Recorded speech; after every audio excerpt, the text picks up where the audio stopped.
大家好，老频道，我是任大吉。开篇要说一句，不仅在韩国，在全世界也是烂了大街的一句话。韩国人一生无法避免的3件事情：抽烟、喝酒，不是死亡，税收三星啊！因为三星的业务几乎是覆盖了所有的产业，那电子、建设、金融、医疗保险、化工、汽车、食品、娱乐、生物制药、航空零件等等吧。在韩国的财阀中，三星也算是鹤立鸡群，所以有人干脆就说，朝鲜半岛的南边就是三星共和国。2020年10月25日去世的三星会长李健熙是铸就了三星辉煌的核心人物，也有人把他称为是韩国的经济总统。所以他的儿女都被韩国人称为太子和公主。那李健熙一共有4个孩子，长子李在镕，长女李富真，次女李旭显，小女吕允欣。人吃五谷杂粮，人有七情六欲。作为年轻一代的太子和公主们，也要面临自己的感情生活。当然，这种豪门的婚姻大多都是会选择门当户对或者是政治联姻。李在镕和李旭显都选择了与财阀结合，而李富真和李允欣则选择了追求真爱，结果都令人唏嘘。小女儿李允欣因为感情被家族阻挠，2005年在纽约自杀身亡。那关于她的事情，我会在视频的最后做一个梳理。而长公主李富真则下嫁给了自己的保镖，最终却落得一地鸡毛收场。这也就是韩国家喻户晓的三星公主与穷小子的爱情故事。李富真出生于1970年，1994年毕业于韩国延世大学，后来又拿到了美国麻省理工的 MBA 学位。1995年，25岁的李富真加入三星，正式参与家族产业。李健熙对她疼爱有加，出席重要的场合都喜欢带着，所以在韩国有很高的曝光度。她不仅遗传了母亲的美貌，还遗传了父亲李健熙的商业头脑，所以人称商业李英爱和小李健熙。在他大哥李在镕结婚后，人们也会好奇，那如此优秀的三星长公主，不知道以后会便宜了哪个臭小子。因为李富真在三星初期从事的是底层的工作，还申请到一家慈善机构做义工，经常在户外露面，所以李健熙把跟随自己的保镖安排给了李富真。也正是这一个决定，让一生精明的李健熙后悔不已。李富真虽然集财富、权势、智慧、美貌于一身，但有一个局限性，就是不能像其他女孩一样到外面结识很多真心的朋友，或者是接触很多异性。那当这个身高1.8米、身材健硕的保镖任佑宰来到身边的时候，他终究还是没能抵挡住内心的悸动。任佑宰出生于1968年，大李富真2岁，是通过求职到三星从事安保工作，又因为身手不凡被上层挖掘，成为了李健熙的贴身保镖。在工作上有很强的责任感，所以才被李健熙派给了自己的女儿。而李富真本质上不是喜欢摆架子的人，性格非常的随和。抛开三星背景的话，生活中和所有的女生没有什么区别。但作为富家千金李富真平时所展露的风格是职业干练，气质非凡。这种形象就会缺少那种人间烟火气息，让人敬而远之。那长久之下，他分不清楚身边的那些笑脸相迎是出于商业目的，还是别有用心。任佑宰这个穷小子的出现却改变了一切。他非但在工作生活上对李富真照顾得无微不至，就连枝叶末节也能兼顾到，甚至还闯进了长公主的感情世界。李富真莫名的被他所吸引，开始产生了依赖。爱情来得太快，就像龙卷风把这2个人卷到了一起。两人真正的结合当然不可能是顺风顺水，非但遭到了李健熙和家族成员的反对，也遭到了任佑宰父母的反对。原因很明显，这2人的身世背景、学识和人生都相差太多，他们承受着来自三星家族势力的庞大压力。但李富真不以为然，认为这些不可能阻挡人间真爱，于是他一直努力地说服李健熙认可这一段关系，同时也做任佑宰父母的工作，让他们接受自己。真心相爱的2个人经历了4年的时间，终于得到了双方家庭的认可，让这段感情修成正果。但是作为韩国首富李健熙的内心非常的矛盾，自己最优秀、最器重的一个女儿，在婚姻上竟然让自己这么勉为其难。虽然事已至此，但作为一个韩国的经济巨人，他也不可能强颜欢笑，所以平时就一直拉着脸哪怕是在2人的婚礼上。1999年8月，李富真和任佑宰的婚礼在汉城举办，老大都高兴不起来，那到场的贵宾们也都看眼色行事，不敢太过热情，所以这场婚礼可以说既温馨又有点尴尬。据说当时除了这一对新人充满幸福之外其他的人神态仿佛参加的是一场葬礼。韩国民众和媒体也很诧异，这从哪儿冒出来这么一个任佑宰？是有多强的背景，或者是有什么魅力才能娶到李富真？为了停止无端的猜测，三星就给媒体授权了一则新闻，说这个任佑宰曾经是在三星的计算机室工作，属于是科研人员，高学历，有国外学习的背景，年轻有为，是三星的重要人物。那2个人是在一次会议上邂逅，然后一见钟情。总的来说，就是刻意隐瞒了任佑宰的真实身份，就是希望媒体把这一段感情传成一段佳话。虽然爱情有了结果，但是之后的人生还很长。三星不可能是普通的家庭，也不可能只满足于柴米油盐，所以任佑宰必须马上提升自己的能力。那婚后不久，李健熙出钱把任佑宰送到了美国进修镀金，那李富真也跟着一起到美国陪读。虽然有人会认为任佑宰已经站在了巨人的肩膀，人生也搭乘了火箭，冲破了阶级的壁垒。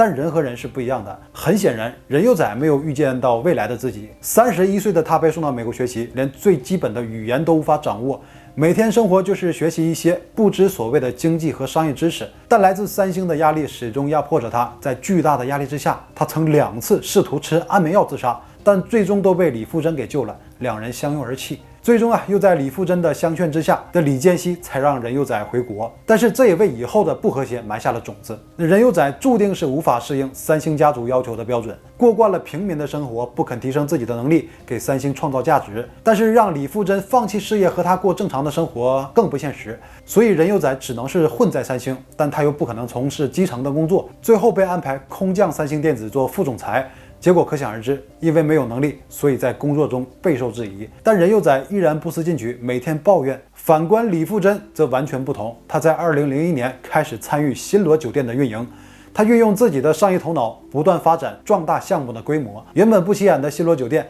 连年业绩倍增。他还在仁川机场引进了韩国首家 LV 新罗免税店，2009年为新罗酒店贡献了90%的收入。接下来15年的时间，营业额涨幅超过650%，把李健熙不太看好的烂牌打出了春天。2010年的他被正式任命为新罗酒店和三星爱宝乐园的负责人，成为三星集团下属公司的首位女总裁，并以18亿美元的财富值位列韩国富豪榜的第17位。再回看一下任佑宰这些年都做了什么呢？没有任何的成绩不说，长久的高层职业生涯让他的性格变得非常暴力。虽然同睡一张床，夫妻二人在各种层面的差异越来越大，自然两人的婚姻也随着世界观和事业观的不同产生割裂。根据韩媒的报道，任佑宰多次在酒后对李富真实施家暴，而且在2008年期间，也就是韩国女星张子妍自杀的前一年，媒体爆出了任佑宰和她有过35次的通话记录。因为电话是用李富真的身份办理的，所以警方在后期调查的时候也就忽略了这一点。任佑宰后来解释说，和张子妍是在一次聚会上认识的，但是两个人不是很熟。不是很熟，35次通话记录张子妍的事件我之前有过详细的解读，感兴趣的可以去看一下。至于张子妍的7页遗书中是否有任佑宰的名字，不得而知。三星方面也没有对此发表过任何态度。但要知道，2008年那个时间点，李富真正在怀孕。这个事情在韩国社会引起了轩然大波，但张子妍事件最终因为没有证据，所以很难定罪。过了追诉期以后，遗书中的财阀名单中没有任何一人受到惩罚，任佑宰也回到了正常生活，继续混日子，喝酒打老婆。那即便贵如三星长公主，也没能避免肉体和精神的摧残。慢慢的，李富真对任佑宰彻底失去了耐性，但仍然一起生活多年，说明给过他机会，但无济于事。2014年，忍无可忍的李富真正式提出离婚，对外界给出的理由是性格不合。那任佑宰起初还在挽回，但眼看没有任何余地，就开始搞事情。先是曝光了自己原是保镖的身份，并不是三星所说的科研人员，还说在这一段婚姻中自己完全是被动的。李富真起初太过依赖我，想和我结婚，当然我是拒绝的因为我们的家庭背景相差太大，所以不适合。但会长李健熙的旨意是让我们俩必须结婚。对于李健熙的介入，我没有办法说不，因为他在三星是神一样的存在，就被迫入赘三星家族。婚后的生活一直受到三星各方面的排挤和压力，自己属实无法继续忍受，也正准备脱离苦海。之后两个人开始在孩子和财产上进行争夺。2016年，李富真被爆出滥用麻醉药普洛福，并且成瘾，而且每个月至少进行2次射。普洛福是在2011年被韩国政府归类为品类精神药物。这个丑闻也一直持续到2020年才最终定论，子虚乌有。举报人是被任佑宰的律师指使，目的就是为了在离婚的官司中分到更多的钱。2017年7月，首尔家庭法院宣布判决两人解除婚姻关系，子女监护权和抚养权归李富真，任佑宰获得86亿韩元财产。那李富真表示接受判决结果，但任佑宰方面表示还会上诉，目标自然是李富真的1半财产。这在当时是比娱乐圈新闻还大的瓜。民众和媒体除了唏嘘豪门激情的爱，也在关注任佑宰到底能拿到多少钱。如果真的能分到1半财产，就可以直接冲击福布斯排行。而且当时来看不是没有可能，那时期三星的丑闻有很多，也遭遇了前所未有的品牌危机。首先是李富真的哥哥，三星的副会长李在镕，因为巨额贿赂朴槿惠政府而被判处5年有期徒刑。然后三星电子半导体工厂承认了因为管理不善导致上百名三星员工接触化学物而死亡，这事件我之前也有讲过。2019年9月26日，两人离婚诉讼二审结果出炉，首尔高等法院判决两人解除婚姻关系，抚养权归李富真所有，任佑宰每个月可以探望1次，李富真支付任佑宰141亿韩元的财产，比一审多了50多亿。但对此结果，任佑宰仍不满意，表示可能再次上诉。但李富真从一开始面对的都很从容，因为141亿韩元的财产分割对于他来说根本就不足挂齿。无论怎样，他终于是摆脱了任佑宰和这一段失败的婚姻。在一地鸡毛扫尽之后呢，李富真也回归了正常的生活。也是从离婚之后的2015年开始，他连续3年上榜福布斯。2019年，美国经济杂志公布了福布斯世界最有影响力的女性100人，李富真成为韩国唯一一位上榜的女性。那现如今她年过50，依然活跃在三星各项商业活动，闲暇之余也会抽时间陪孩子。而现在随着她父亲李健熙的去世，对于所有留下的财产，兄妹3人如何分配，是否会发生上一辈争权夺利、尔虞我诈、手足互掐的局面，我们就拭目以待。对于任佑宰来说，命运的安排把他放到了三星这艘巨轮之上，平民与豪门的结合必然会面对生活方式如何取舍的实际问题，而这个问题并不是无法解决的，但一定要付出超常人的代价。在三星，每一个人为了保持前进，习惯了高强度的运转，但是他在享受财富自由带来的物质满足的时候，却承受不了相对应的所要付出的努力，才让这一次结合充满了很多不确定性，最终分道扬镳，然后获得了141亿的财产，重新走向人生巅峰。那以上就是三星掌故主李富真和保镖的爱情故事。那下面给大伙返个场啊，把开篇提到的李健熙的小女儿李允欣的事情也做一个简单的梳理。这小公主李允欣出生于1979年，可以说是含着金钥匙出生。她是4兄妹中年龄最小的，自然是集万千宠爱于一身。再加上家族在韩国的地位，也时常能受到来自社会的关注。在20岁的时候就拥有三星集团1.9亿美元的股份，成为韩国最富有的女性之一。她考入了首尔女子梨花大学，学习法国文学艺术。与哥哥姐姐一贯稳健的作风不同，她更喜欢展示自己，而且因为被宠溺到大，性格也很倔强。2003年，她创建了个人的主页，每天记录的内容就是日常的生活。但是这个日常的生活对于普通人来说却是遥不可及的。短时间内访问量暴增，或许是受到了来自外界的压力，他在主页上记录了这样一段话：从断奶开始，我就成为媒体的关注焦点，所以没有办法，不得不放弃这个主页，然后就进行了注销。这在当时也引起了很大的关注。他最喜欢的事情是赛车，和他父亲李健熙年轻的时候一样，也经常到专业的赛车场去驾驶，看到很喜欢的赛车就买，改装再烧钱也毫不犹豫。毕竟是个女孩嘛，李健熙对她这个爱好也不是很赞同，然后还会在各种节日给她买赛车和跑车啊，因为实在太过宠爱了。但李健熙没有想到，也就是这个赛车运动，让自己的小女儿和大女儿一样，和平民开展了一段恋情。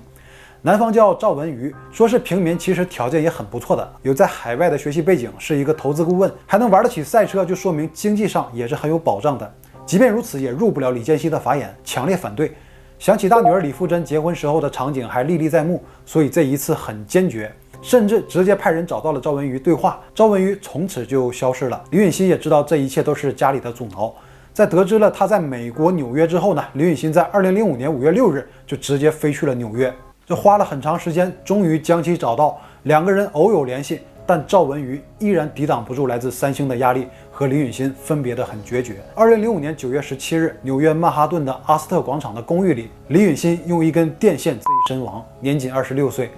2天后，他的葬礼在美国举办，而同样在美国的李健熙竟然缺席了女儿的葬礼。9月21日，三星的新闻发言人是以交通事故宣告了他的离世。但是事故的时间、地点和其他关键信息都无法提供。后来，一份来自医疗检验办公室和警方的报告才揭开了李允欣的真正死因。网络上流传着，据说是他的一份遗书，真假无法考证。